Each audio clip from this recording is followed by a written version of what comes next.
"Do you think you'll be in a Trailblazer uniform in October?" And I said, "Yes, I do." Because I do think that. And as I've been saying for over a decade, that's what I want to do, what I want to do. You said somebody pissed Dame off. Miami Heat fans, you are all delusional. What's up, guys? It's Colin from Next Man Up, and today I want to talk about the Miami Heat. As all of you know, Miami nearly completed the impossible and won the NBA Finals as an 8th seed in the Eastern Conference last year. They knocked off some of the NBA's best squads in the process, but it seems like they plan to go a completely different direction next season. The rumor mill is screeching hot on the idea of bringing Damian Lillard to the Heat, and he's even made it clear himself that he hopes to suit up for Miami next year. By the time you're watching this video, he very well could already be on the team. Obviously, this news has had some Heat fans very excited, but I'm making this video for a reason. Most of them are very delusional. Miami Heat fans, your team will not win the finals next year, whether you get Damian Lillard or not, and I'm going to tell you why. There's only two directions the Heat could go at this point in the offseason, and in situation one, the Heat do get Damian Lillard. Miami has already built their team this offseason with the assumption that they'll be able to pull this deal off, but let's say they do, they're still not a championship squad.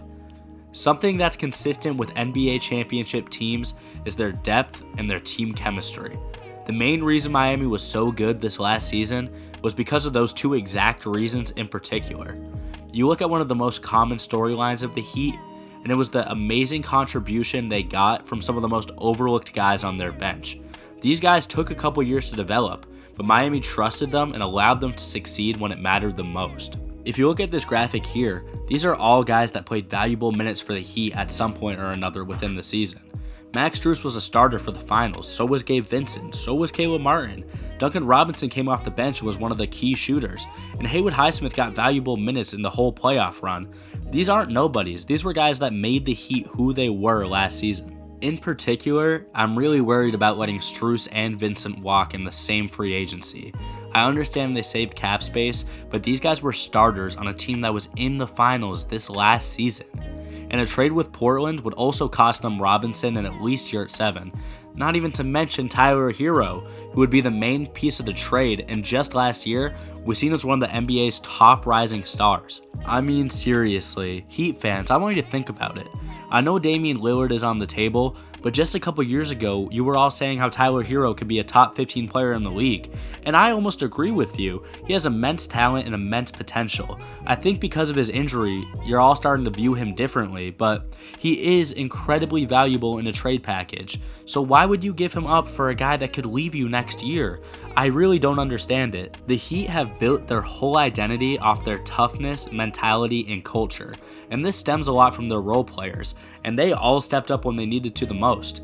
Why does Miami still seem perfectly fine to throw that all away for a 33-year-old player making $45 million a year? And I'll say it again, he only has one guaranteed year left on his contract. He could leave you if the season goes bad. All I'm saying for Heat fans who may have not considered this, if Dame goes to Miami and things don't work out, not only can he leave you, he probably will leave you, which will leave you with no depth or draft capital. It's not like you're getting Damian Lillard for free. You're going to have to give up a big part of your future for it. Another thing I want to mention is Miami's rotational depth. I've already brought it up in this video and you already know. They have so many contributors on that team, but Miami went from having a 10-man rotation in the NBA Finals, which is ridiculous in itself, to not even having 10 rotational players on their roster right now. And I am recording this before they have even traded for Dame. If you look at that roster, they do not have 10 guys that can contribute to a team.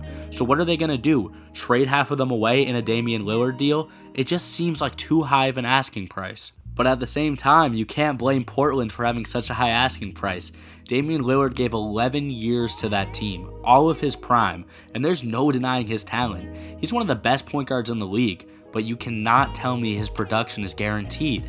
In recent years, he struggled with injury. He's an older guy, and I know we've been lucky to see players like LeBron exceed so much past their estimated prime, but that's not a given, especially for guards like Lillard. There's no saying next year he'll still be at that high level of production like we expect him to. In my opinion, if Miami does get Lillard, There's simply too much that could go wrong in too short of a time frame to be worth it in my eyes. Coach Spo can do a lot of things, and he does them very well, but when it comes to mortgaging the franchise's entire future for just one guy, I don't know if Coach would really even be in favor of that. But Heat fans, it's not over. Let's talk about situation number 2, where you guys don't get Damian Lillard. Trust me, I understand. There may be a small portion of Heat fans who agree with me, and they haven't rushed to the comments yet. They haven't said anything yet. But for the ones who have stuck around, I really do have bad news. I think you might be worse off if you don't trade for Dame. If the Heat do go out and get Lillard, I obviously just explained some reasons I don't think it would work, but at the end of the day, Dame is an incredible player who could easily prove me wrong. But if they don't get him, then what was the plan this offseason? The Heat have been opening up cap space this offseason by moving on from key pieces like Strus, Vincent, and Oladipo. But if there's no Dame, then what's the use of all of that? Just to be realistic, Jimmy Butler is a 34-year-old forward who has a player option of $52 million in his age 36 season. Assuming he accepts that year, you'll have a ton invested into him. And while Bam is younger, you still have $35 million a year into him. So there's no turning back from that duo. And if I can just be honest with the Heat fans, you guys know that duo isn't enough to get it done. They didn't do it this year. And I know this video has been very negative so far, and I really am sorry, but I think Miami fans would agree with me on that. The duo can't get it done by themselves. And again, I'll reiterate, Jimmy and Bam were both solid in the playoffs. Both of them were incredible at certain times, but it was the role players that stepped up to make them that final squad. I think they'll all agree with me on that. So if the Heat don't get Dame, then you're simply entering the season with a worse squad than last year, with a bunch of extra cap space laying around for no reason. So at that point, what do you do with that? Do you go after James Harden? Do you go after Paul George? There really isn't anyone in particular that's a better option than Damian Lillard. So I think in this case, they would have just dug themselves into a hole. And with all those factors in mind, you'd think Heat fans were pretty nervous going into the season, but Miami fans are more confident than ever. And I'll give them a ton of respect for that. Miami fans are some of the most confident fans on the planet. But if you ask me, I wouldn't want my team to throw away our key pieces to try to win a finals with a big three. I mean, look how that worked out for Brooklyn. It doesn't work in the modern era of basketball. And believe me, I know big threes do win in basketball, but if we can be realistic, those big threes are homegrown. The first one that comes to mind in the modern era is Steph, Clay, and Draymond. All those guys were drafted and developed by the Warriors. When we talk about big threes that were bought or traded for, the first team I think about is Brooklyn, and they didn't win a thing. Look at them now. They're back to rebuilding like they were before. The Heat fans cannot handle a rebuild. The team is too competitive right now to throw it away. And Brooklyn got lucky that they got picks out of that. Miami will have to mortgage not only these key pieces, but a bunch of draft capital. If I'm a Miami fan with an old Jimmy Butler that I'm tying up $52 million to, a Damian Lillard who is either old or walked away by this point, and Bam Adebayo who you're gonna have to give another huge contract to, I at least want some draft capital in case that all goes wrong. But in this situation, in either situation, you just wouldn't have that.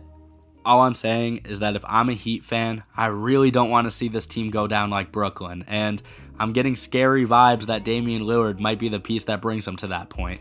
But to stop the hate on Dame just a little bit, he is an incredible player, and if things do go right, you can't deny the talent that that team would have, especially in the starting lineup. But guys, let me know, am I wrong? Would Dame really make the Heat the finals favorites? And Miami fans, let's try to be classy here. I know I talked a lot of bad stuff about your team, but I really just am worried for the future. Feel free to let me know if I'm missing something though. I could be persuaded with a good argument.